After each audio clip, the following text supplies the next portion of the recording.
Hey, my friends, I wanted to show you the nerve of Governor Jorginho Melo of Santa Catarina, the one who appeared in a video groping one of Mrs. Michelle Bolsonaro's buttocks. Just to prove this information, because people sometimes forget, put a headline here, when the case of the governor groping one of the former mayor's buttocks was reported, because it is a fact, right, it is a fact. What is going on here? Come back with me. This governor is always blatantly lying about the federal government's achievements in his state. And President Lula has already invested so much. But he has already invested so much that I am going to show you a speech by Renan Filho. I am going to ask the editor to include a photo. No, just a minute now. You are going to include the photo of Renan Filho and Lula. I am going to include the audio here, okay? Hey, let me see here. Look, Santa Catarina, don't fall for fake news while Bolsonaro supporters spread lies. Look at what the Lula government has already done for Santa Catarina. He has done much more than Bolsonaro. In fact, I don't even know what Bolsonaro did. And I wanted to draw the attention of the people of Santa Catarina, because the state of Santa Catarina is a state that is predominantly Bolsonaro supporters. But why, ladies and gentlemen, why? Tell me, isn't the logic behind voting for those who do things, for those who work? We don't like voting for politicians who do absolutely nothing. To use a very colloquial term, we don't like voting for bums. That's it. We like working with responsible and competent people. And one of them is the Minister of Transportation, Renan Filho, the greatest governor of the state of Alagoas and the best Minister of Transportation in history. Just look at what he says here. You can put up a picture of Lula and Renan now, okay? I'm going to play the audio here, right, so you can hear it, okay? Look, dear editor, let me turn it up here. Jorginho and Secretary Jair never show the investments they made in Santa Catarina. They only show projects. They're going to do it, they're going to do it, they're going to do it, and I'm going to do something different. I'm going to show you the works we've already done there in the state. We've already delivered the Florianopolis bypass. It's been dragging on for years. You promised to deliver it and didn't. We delivered the Palhaca rest stop. We delivered 47 kilometers of rigid concrete pavement on BR 163 already completed. And this year we're going to deliver 100% of the highway completed. We've delivered 46 kilometers already duplicated on BR 470. We started the Badenfurt Viaduct in the city of Blumenau.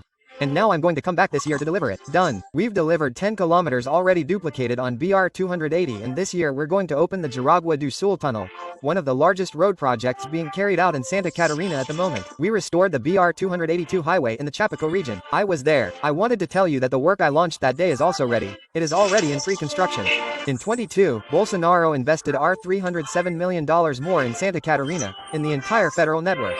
In 23, the first year of President Lula's government, we invested $927 million more, 3 times more. Last year, in 24, we invested $905 million more, 3 times more again.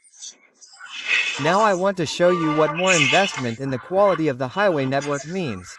The low investment. Come back with me, come back with me, come back with me, okay. Look, by that you understand, right? This video by Renan Filho is being shared by many people, left-wing politicians, activists. So, the state of Santa Catarina needs to understand the improvements, the benefits. In 1 year, Lula did 3 times more than the Bolsonaro government. In 2 years, Lula has done 6 times more than the government, the Bolsonaro government, for the people of Santa Catarina. I don't understand how Santa Catarina votes for Jorginho Melo, votes for some Jorge Safe, right?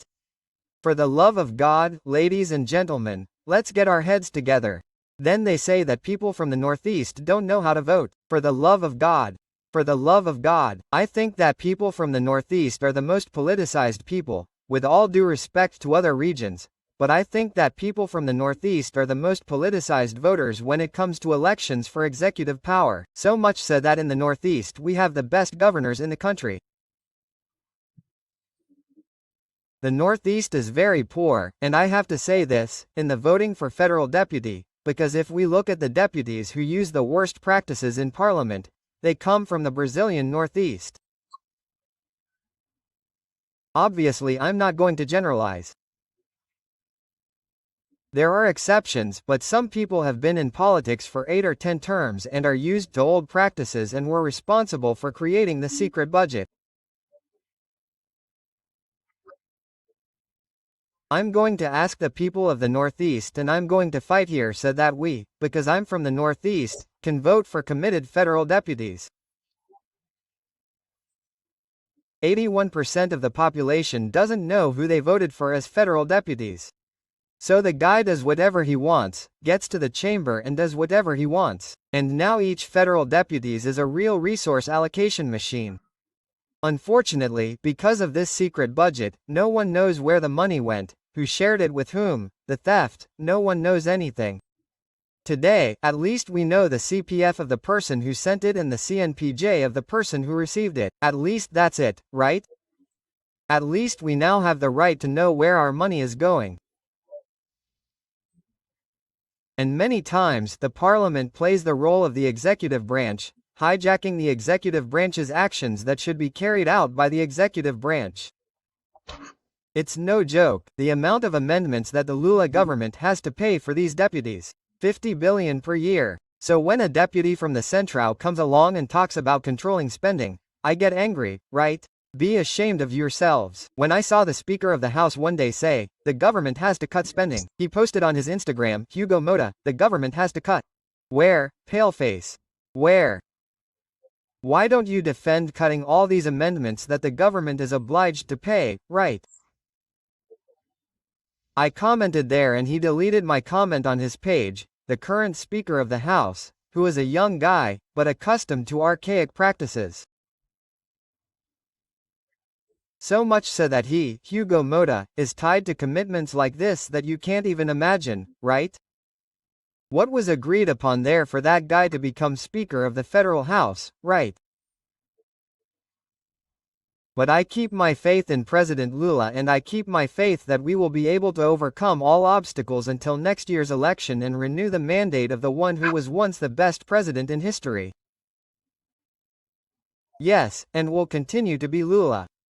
That's it, comrades, friends. To conclude, I wanted to say that with this cell phone, with your cell phone you can earn a good extra income working from home. But like Joao, but have you ever imagined our dollar? An extra at the end of the month? Our $2,000 more at the end of the month? Working from home, using your cell phone over the internet? Today we have several serious platforms. Now it's not a gambling business, no, God forbid, it's for work, right?